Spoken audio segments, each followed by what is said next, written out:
Hello, and welcome to the webinar, Cloudy with a Chance of Threats, the Active Threat Landscape in the Cloud. My name is Eric Wallace with Argyle, and it's great to have everyone joining us today. I have a few administrative details to share with you, and then I'll turn things over to our esteemed speaker. First, we would like to thank Lacework for their partnership with today's event. They've been wonderful partners to Argyle, and they're committed to providing you with valuable content and a great overall experience.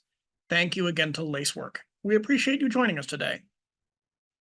We also welcome you to stay socially connected during today's event. For those of you who are active on social media, please use the hashtag ArgyleDigital and follow us at Argyle Exec Forum. Also, be sure to follow Argyle on LinkedIn for special announcements. I also wanted to take a moment to touch on our content neutrality policy, which we've curated based on the feedback we've received over the years from our members. We've worked closely with our speaking faculty to ensure that you receive a set of balanced and neutral viewpoints during the session today, and we appreciate our member support of this policy. Finally, and most importantly, we want to hear from you, so please submit all questions that come up during today's event into the chat section of the interface. Following the discussion, we've set aside time for our speakers to weigh in on your questions. Now, without further delay, let's introduce our speaker and begin our presentation. Today, we're joined by James Condon, Director of Security Research at Lacework. Welcome, James. Over to you.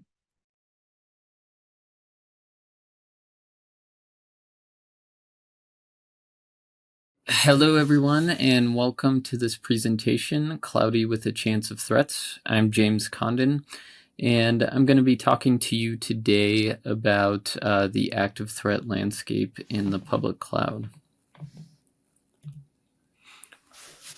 As far as what we're going to be doing, I'll do a brief introduction of myself, go over some of the goals that I'm hoping you all can take away from this. Then we'll talk about the top active threats that we're seeing in the cloud. We'll talk about this area, this gray area, the shared responsibility model that we like to refer to as international waters. And then we'll wrap up with some mitigations that we hope you'll find helpful in your security defenses. Okay, so I'm James. I lead our security research team here at Lacework, also known as Lacework Labs. I've spent my career in security, starting off in the Air Force Office of Special Investigations, investigating computer crimes, then as an analyst at Mandiant, and then doing security research for ProtectWise. So my background is mostly incident response, threat intelligence, and a bit of forensics. As far as this presentation goes, really I want this to be designed as a high-level one-on-one type course on what the active threats that are currently going on in the cloud. I'm hoping that you can take away some practical advice on mitigating these, and hopefully there's a few new things or different ways of prioritizing that you can walk away from this with. And then last but not least, at a minimum, I'm hoping that you learn a few interesting things along the way. Okay, so let's see what's going out in the wild. These aren't attack simulations, but things that are based in what we are actually observing. So when I like to describe threats, especially when we're talking in the context of the cloud, typically I like to talk a little bit about the threat actors associated. So we'll talk a little bit about nation state and criminal actors. Then, since this is a very large landscape, I like to break it down into a few different areas. I like to talk about the cloud control plane for your cloud service provider, talk about the workloads themselves, touch on Kubernetes since so many folks are using that. We'll talk a little bit about SaaS applications, how supply chain ties those together. And then to really understand the threats that we're seeing, we need to also think about what are the major objectives. So we'll touch on data theft and extortion, resource hijacking, and disruption of services. Okay, so this is a very generalized view, but the main idea is if you understand who the threat actors are, it's a bit easier to figure out what sort of techniques you need to defend against and what their objectives are and how you can use that knowledge to have better protections. In context of the cloud, I've kind of talking about these two groups as very large buckets.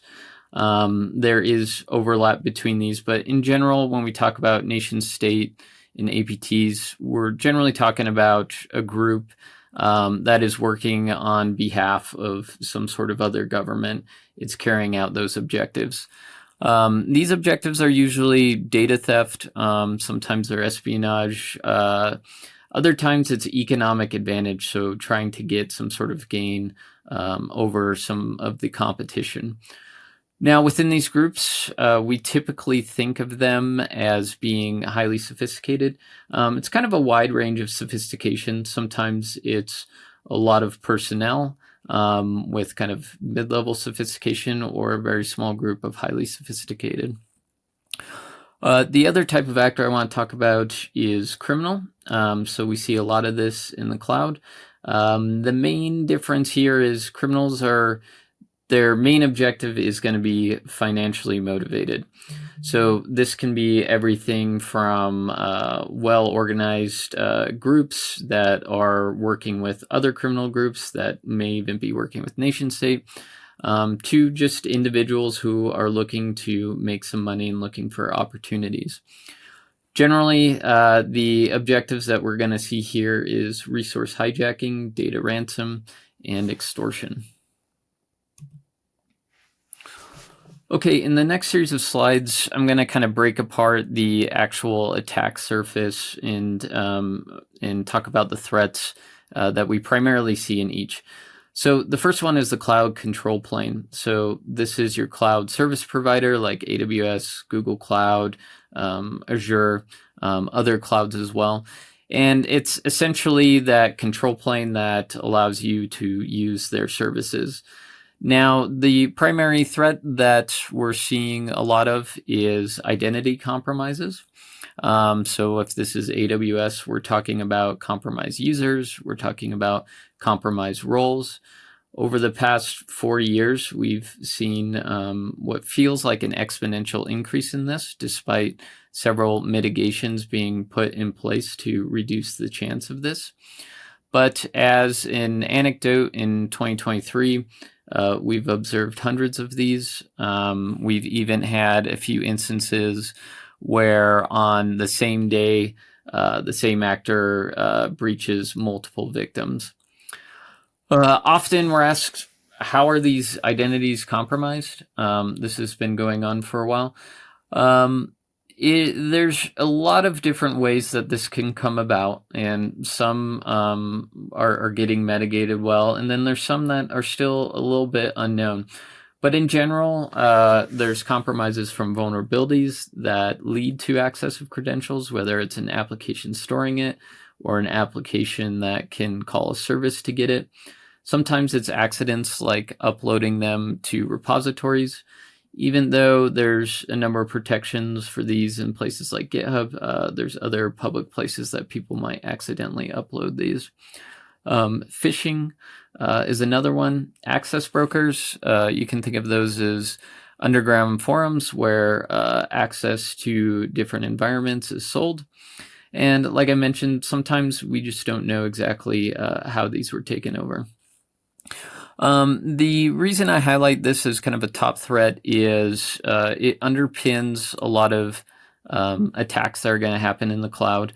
And detecting identity compromise sounds easy in practice, or sounds easy in theory, but it's often difficult in practice. This is because there's a lot of log sources or there's a lot of data within your logs. If you have a lot of different accounts, it can be difficult to kind of track down. But either way, this should be a focal point for your detection and response teams. Misconfigurations are still prevalent, but it looks a lot better than it did, I would say, 3 or 4 years ago, when the primary threats that we were seeing were folks accessing open S3 buckets or databases that were connected and unsecured. So I'll give you a quick example of something that we blogged about. This is called Androx Ghost. It's some Python malware.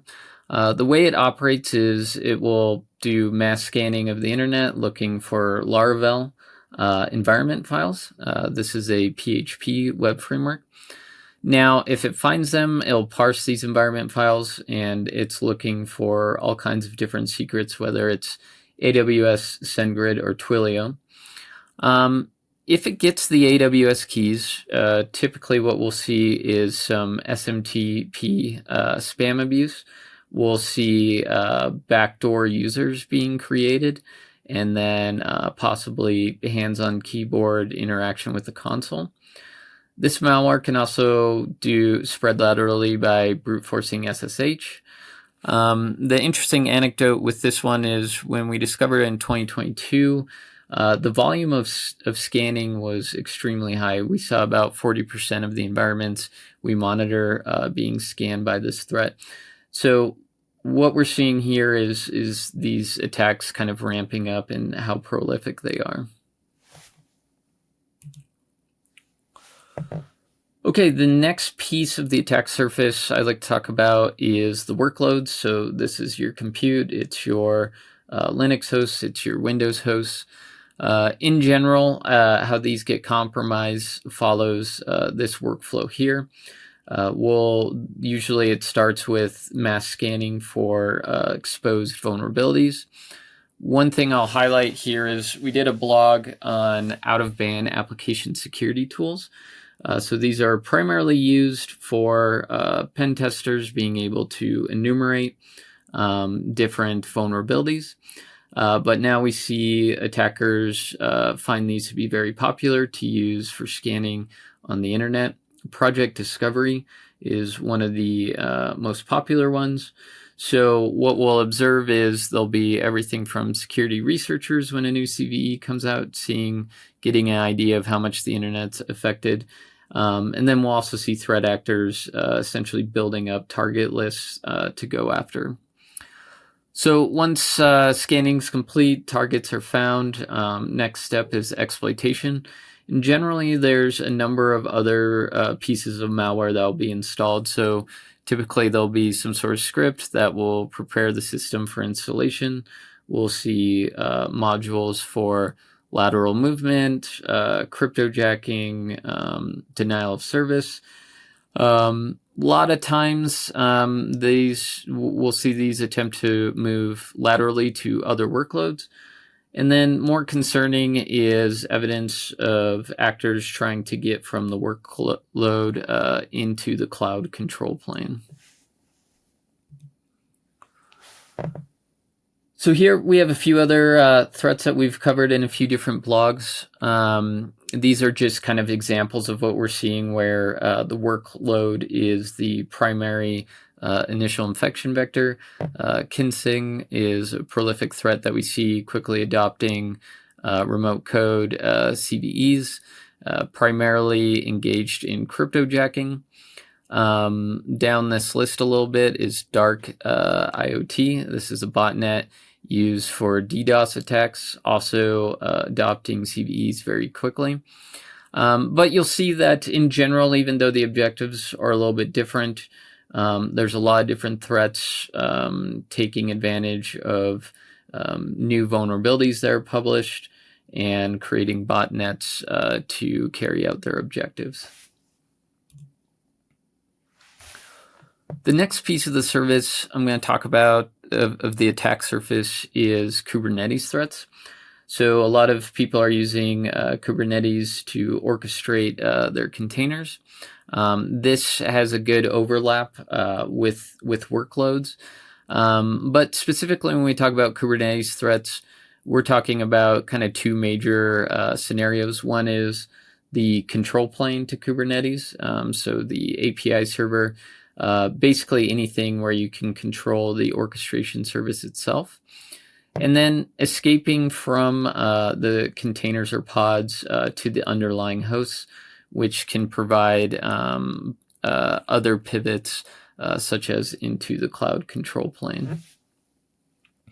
Listed here are kind of the top initial access that we'll see when it relates to Kubernetes. Now, this is just kind of a quick example tying together what we talked about in the workload piece. Here we have the Kinsing threat, targeting things like Postgres SQL, WebLogic, WordPress, using infected hosts to scan for other vulnerabilities. Within Kubernetes, generally we'll see a C2 channel get established, and then reverse shell activity.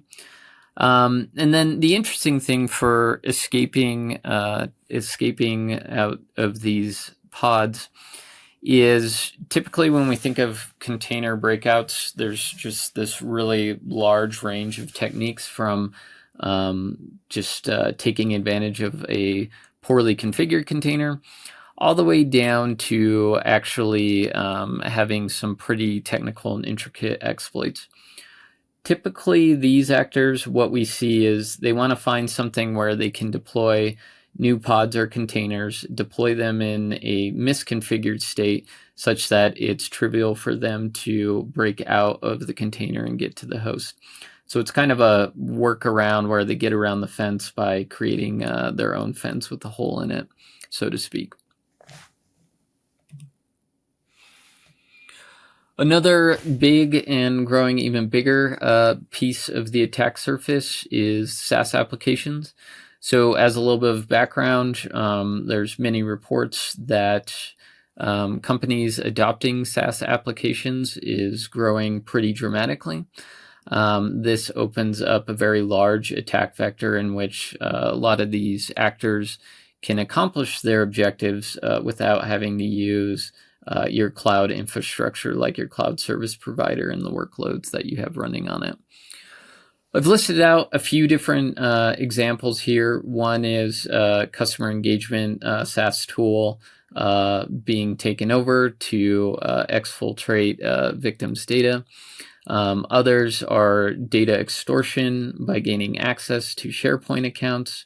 And we have things about Microsoft's OAuth and also some other SaaS applications. But the theme here is really kind of the same. SaaS is an area that you might be storing very sensitive information, and different pieces of your organization might be using it. It can be hard to wrangle these in, and actors might go for this as kind of a low-hanging fruit or just another angle to come at. Another piece of the attack surface to kind of tie these all together is your supply chain. So if you're developing applications in the cloud, you have first-party code, and that's the code that your organization is developing for your applications. And then you have third-party code, which is existing code that you're using within your own software. Now, as these applications get very large, you start introducing a lot of different dependencies. And within these dependencies, you're not always going to know how these different pieces of code are actually being secured, how the maintainers are conducting their own security. And we've seen a number of real-world examples here, like SolarWinds, CodeCove, and Kessia, that show how difficult and how troubling that supply chain attacks can be. Now, we'll kind of illustrate a little example here that ties together a bunch of the different things that we talked about.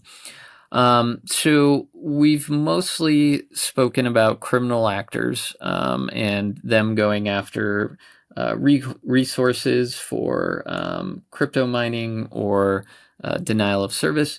A lot of times what we'll see in the APT cases is you'll see some sort of managed service provider or SaaS provider get compromised, and they're used as a conduit to get into the victims that are the customers of that organization. So Jump Cloud was an example of that. It's a cloud-based IT management service. Essentially, this was taken over via supply chain attack attributed to some North Korean APT actors. But the important thing to note here is that the attacker used Jump Cloud to pivot to other companies as it made its attack. So the main thing here is we highlighted a lot of different pieces of the attack surface, and they can kind of be used in various phases of the attack and in different ways, making it more and more complex to defend against. So objectives, we kind of touched on this a bit as I went along, but in general, we have resource hijacking, which typically falls under the criminal group. It's not just cryptojacking, but any resources that can be used and abused. We're seeing a lot of SES abuse, a lot of email spam and those type of things. Using resources for denial of service type attacks is also popular. Ransom and extortion, this is your like malwareless ransomware. It's getting access to your data, whether it's in your cloud service provider or it's in your SaaS application, and then either encrypting it or stealing it and extorting the victim for money to either recover it or make sure that it's not publicly disclosed. Data theft when it's not extortion. We didn't give too many examples of this, but in general, this is siphoning off data that can be used for spying purposes. And then along the lines of denial of service, we have disruption of services. So you could imagine a scenario where you have a company and maybe they have an important event going on, and a threat actor gets paid to disrupt their services during the event and impact their business.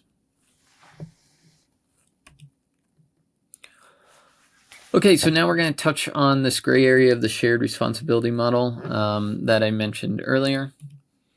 So in this slide, this is the example of the shared responsibility model with AWS. But in general, the idea is that the customer and the cloud service provider have an agreement of which pieces they need to store or they need to secure.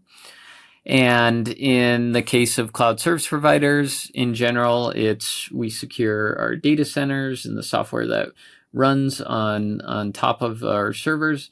And then anything that you bring in, set up, and configure, you're in charge of securing. Now, this depends on the service, but in general, it's you secure your stuff, we'll secure our things. The problem is it seems like there's a black and white line where it crosses over from cloud service provider to the customer. But in reality, it's a lot more gray because sometimes vulnerabilities are discovered, and the fix requires the cloud service provider making a change on their end, but the customer also has to do something on their end as well to mitigate the threat. And that's where things start becoming difficult because maybe the customer wasn't aware of it, maybe they're focused on other things, or maybe the new change is very difficult and costly for the engineering team to migrate over to. So an example of that is the AWS Instant Metadata Service version 1. So if you recall 4 years ago, there was the Capital One breach. And essentially the way this works is within AWS on their EC2 instances, you may need those instances to be able to access other parts of your infrastructure like S3 buckets. So you have a role tied to them. And how your application is able to assume those roles and get those permissions is through this instance metadata service. The issue that came about, though, is if an attacker gets on that resource, they can simply call it and get some temporary credentials. What further complicates it is if you're running an application that is a reverse proxy like a WAF. And if it is vulnerable to server-side request forgeries, then the attacker can remotely essentially trick the application into calling the metadata service and returning the result, thus getting access to temporary credentials. Now, the reason I bring this up as kind of an example is that breach occurred about 4 years ago. Amazon has taken a lot of steps to, one, develop version 2, which mitigates this particular attack vector. They've been putting on a lot of work and helping push folks onto it, encourage them to use it. But today, in October 2023, we're still seeing wide use of this 4-year-old attack path. So, for example, we published a recent blog on some Grafana vulnerability that was being used in the same manner to do SSFR and get access to these credentials. And the thing that really ended up sticking out the most about this is this was also the week that there was a very important curl vulnerability that was announced, and that kind of dominated the news cycles. And so the irony here is while a lot of folks were focused on this curl vulnerability, attackers in the wild were using 3-year-old vulnerabilities to capitalize on 4-year-old or even older attack paths. So this is why this gray area is so important to know about and understand the ramifications of. But that's just one example. There's many others. We did a little bit of research into a disclosed serverless S3 cross-tenant data access issue. This was quickly fixed by the service provider.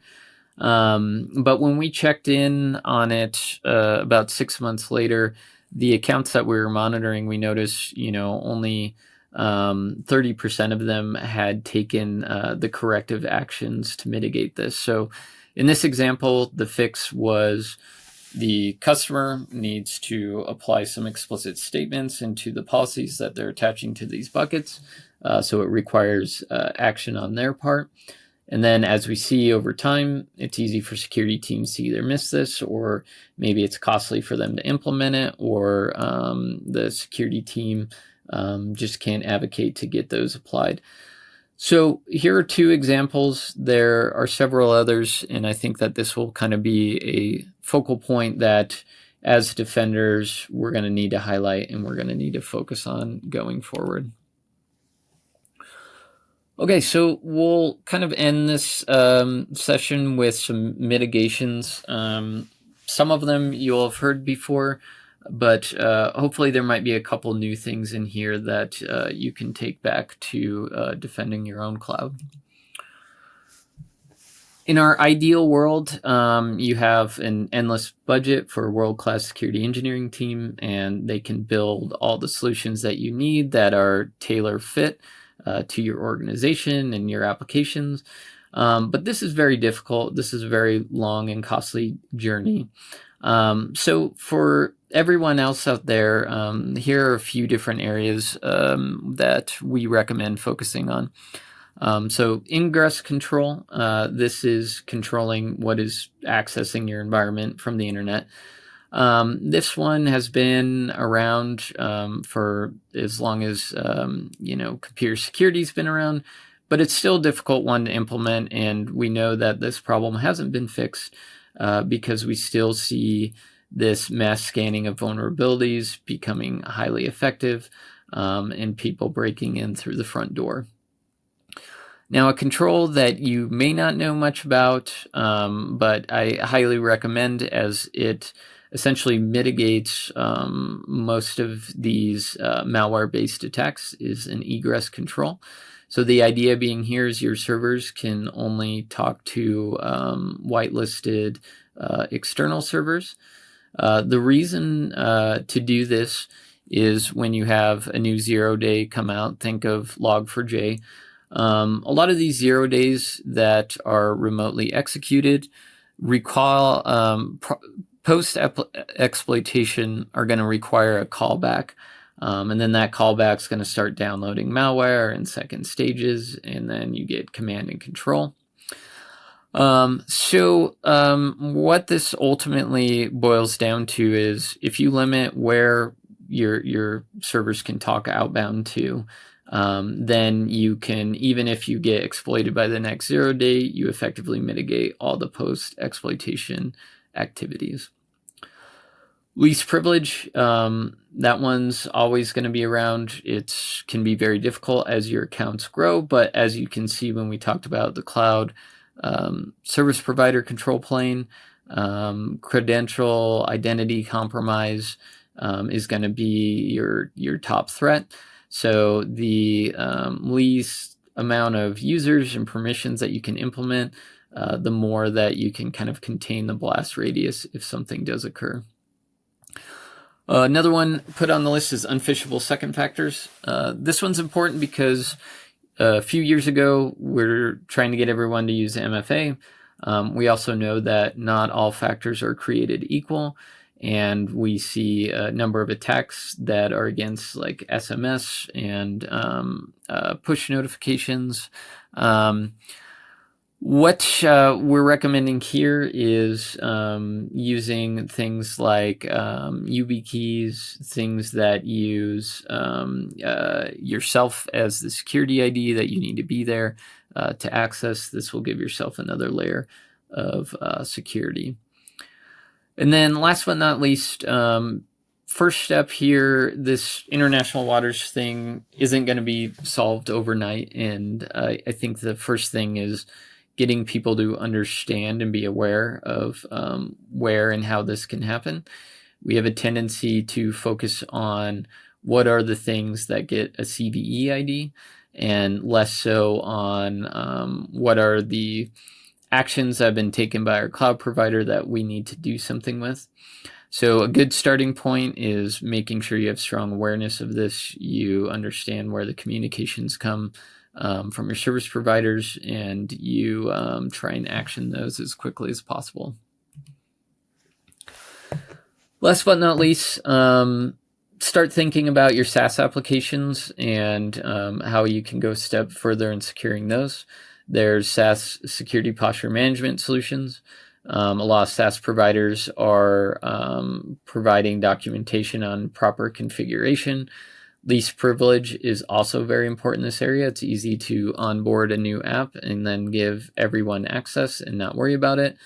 Also another area to look into is your connection brokers. So the reason I highlight this one separately is it's easy for this to get missed as it doesn't typically fall under everyone's purview of what is my cloud, what are my workloads, what is the data I need to protect.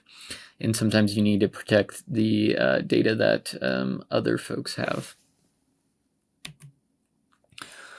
Okay, great. So hopefully you found that this was helpful.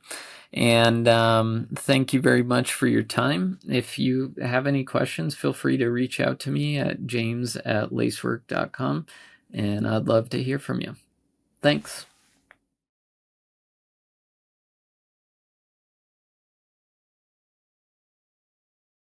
Thank you, James, for that insightful session. This concludes today's webinar, and I want to thank everyone for joining us today for this fantastic virtual event, and thank you again to our partner, Lacework, and enjoy the rest of your day.